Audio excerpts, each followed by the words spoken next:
10 Rules You Absolutely Must Not Break If You Want to Survive the School Bus by John Grandits.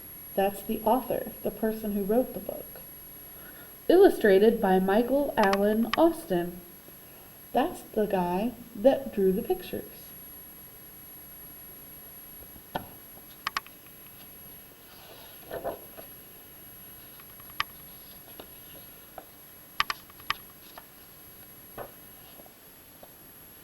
It was the first day of school, and my brother James was walking me to the corner where the school bus stopped.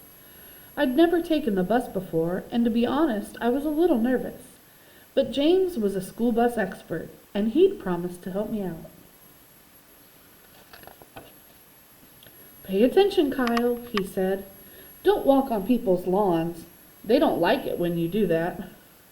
I jumped to the middle of the sidewalk. "And don't get to the bus stop too early. That's always a mistake." I gulped. What kind of mistake? "But don't get there late either. You'll get left behind." My stomach turned over.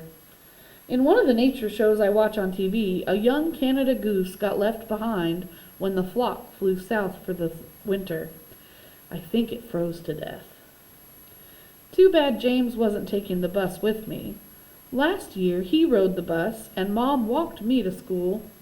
Then we moved. Now he gets to walk and I have to take the bus. James had told me all about riding the bus. He said if you weren't careful, you could get laughed at or yelled at. You could get pushed around or even pounded.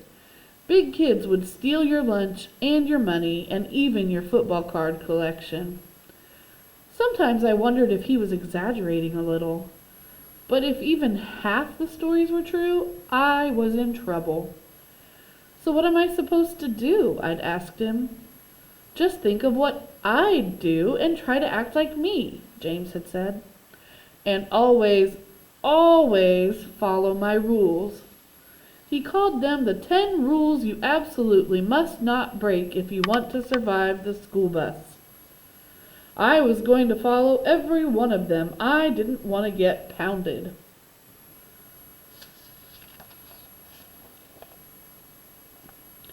A couple of kids and their parents were already at the bus stop. There was a house with a fenced-in yard on the corner, and inside the yard there was a dog, barking like crazy. I couldn't see him, but he sounded like an Arctic wolf that hadn't eaten all winter. The fence looked old and rotten. "Better stay back," said James. "That dog sounds nuts." "No lie," a big kid said to my brother. "I heard he ate a first grader last year." Everyone moved as far away from the fence as possible, even the grown-ups. But I had bigger things to worry about than some dumb wolf dog. I had to ride the school bus all alone, by myself, surrounded by kids I didn't know. Suddenly there it was, the school bus, charging right at me like a giant yellow rhinoceros. At the last second, it jerked to a stop. The door swung open. Man, what was that smell? Last year's barf? James waved and walked away. That's when the big kid pushed me aside, knocking my backpack to the ground. By the time I'd picked up all my stuff, everyone else was on the bus. I climbed on board. The driver was nasty looking. "Hurry up, kid," she said. "I don't have all day, you know." The first row of seats was empty, but I kept going because of Rule 1. Never sit in the first row. The second row was filled, and the third row too. There were kids of every size and shape and color on the bus, and every one of them was staring at me. I felt like a zebra at a lion party. The fourth row was filled, the fifth, the sixth. Oh no! Every seat was taken except in the last row, but I couldn't sit there because of Rule 2. Never sit in the last row. I thought maybe I should go back to the first row and break Rule 1, but then I'd have to walk by everybody again, and I'd break Rule 3. Never ever make yourself stand out in any way. I'd been very careful to put on ordinary clothes that morning. I hadn't worn my moose antlers hat or my lucky bowling shirt. Even so, there I was, stopped dead in the middle of the aisle, with everybody staring at me. I walked to the last row and sat down. I had broken Rule 2 and probably Rule 3 because I didn't break Rule 1. I stared at my shoes. The day was not starting out well. There was a kid sitting in the window seat next to me. I could see legs and feet, jeans and sneakers. Was it a boy or a girl? I didn't want to be rude, but I was curious. I decided to take a peek and immediately broke Rule 4. Never make eye contact. What are you looking at, dweeb? It was the big kid from my stop, and he was glaring at me. Up close, he was the size of a grizzly bear. He must have been in the 6th grade at least. Quickly I looked away. My brother had told me that eye contact was very dangerous. If you looked at a kid wrong, he might lash out at you like a cornered animal. All of a sudden, the big kid's lunch bag fell off the seat. Without thinking about what James would do, I picked it up. That's when I remembered Rule 5. Never touch anyone's stuff. What are you doing with my lunch? The big kid yelled. Nothing, I said, tossing it into his lap. It fell on the floor. I was just trying to help. Help yourself to my Twinkies, you mean? No, honest, I just picked it up. Get out of this seat, he growled.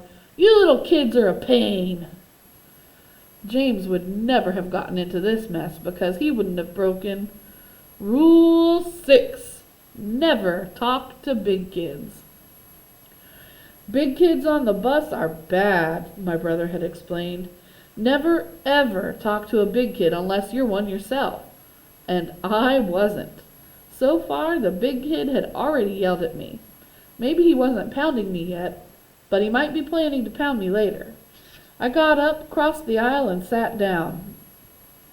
There was a girl in the other half of the seat. Don't pay any attention to him, she said. I saw the whole thing. You didn't try to take his lunch. Yeah, but I shouldn't have touched his stuff, I said. I guess I wasn't thinking. Which only proved that I still wasn't thinking because I'd just broken Rule 7. Never talk to girls. James had told me that girls were even worse than big kids. They were as mean as snakes. They never stopped talking, and they hated sports. And if you were nice to them on the bus, they might want to sit with you at lunch. Actually, that part didn't sound too bad to me. I wouldn't mind having someone to sit with at lunch. But my brother was the expert, and it was true. The girl hadn't stopped talking since I sat down. But I sort of stopped listening because the barf smell was getting to me and I had to concentrate on not adding to it. Still, I snapped to attention when I heard her say, That guy's not so tough, you know. One time I saw him run away from a squirrel, but he likes to pick on younger kids. He's a big bully. Oh no. James had especially warned me to obey.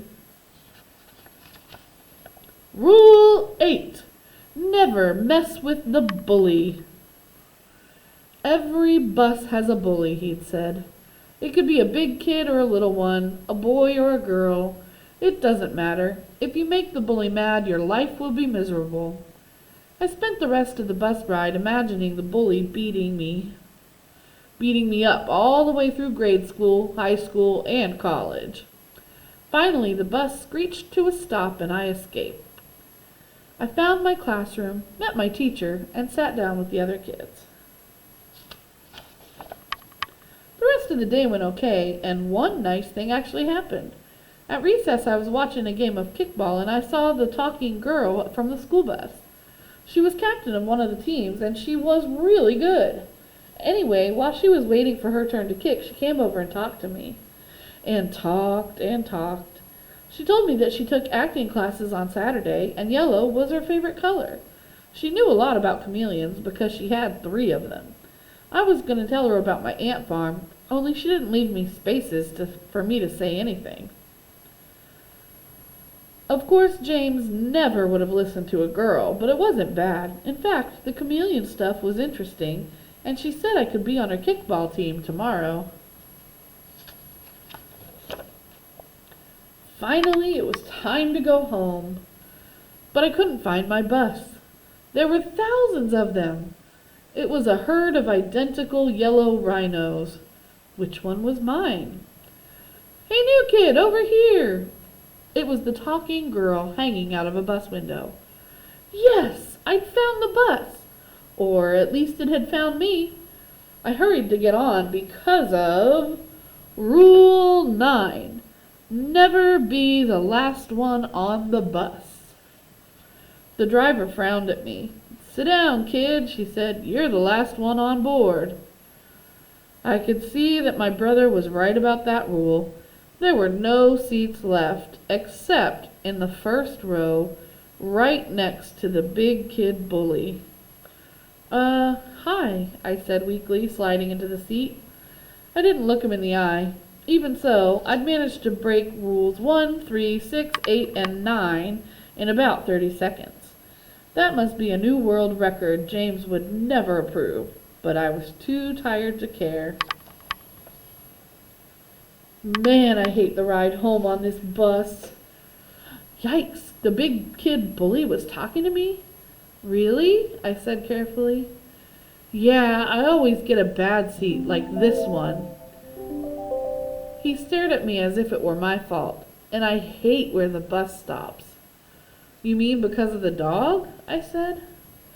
The big kid bully grunted, which I took to mean yes.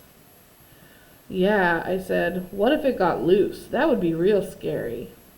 He nodded. You'd think the bus driver could stop across the street, but no. Have you asked her? Are you nuts? There are rules you have to follow when you ride the bus. Tell me about it, I said, and I remembered the last one on my brother's list.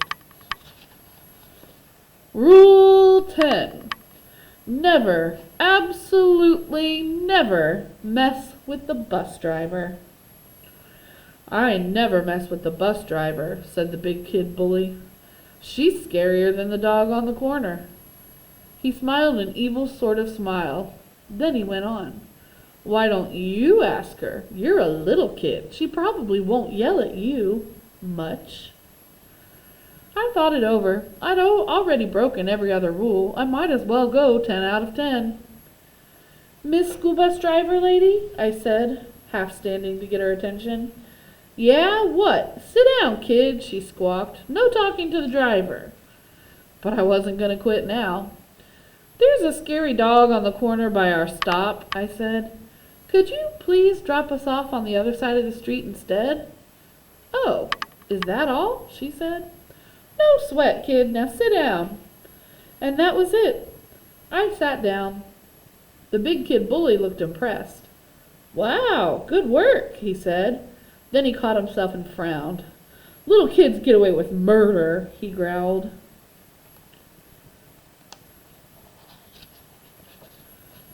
Maybe that was true, but I still felt brave. I'd broken every single one of my brother's rules. Even so, I hadn't gotten pounded, and I hadn't even barfed on the bus. I walked on people's lawns all the way home. James was waiting for me. He was so anxious to find out what happened, he was jumping up and down like a spider monkey. How was the school bus? He said. Where did you sit? Did you get pounded? Who's the bully? Is the driver mean? You didn't talk to any girls, did you? Was it terrible? It was okay, I said. I think I'll be all right. And I learned something I never expected to learn. Oh yeah? He said. What's that? I grinned at him and said, Rule 11. Never, absolutely never, pay attention to your big brother's list of 10 rules you absolutely must not break if you want to survive the school bus. The end.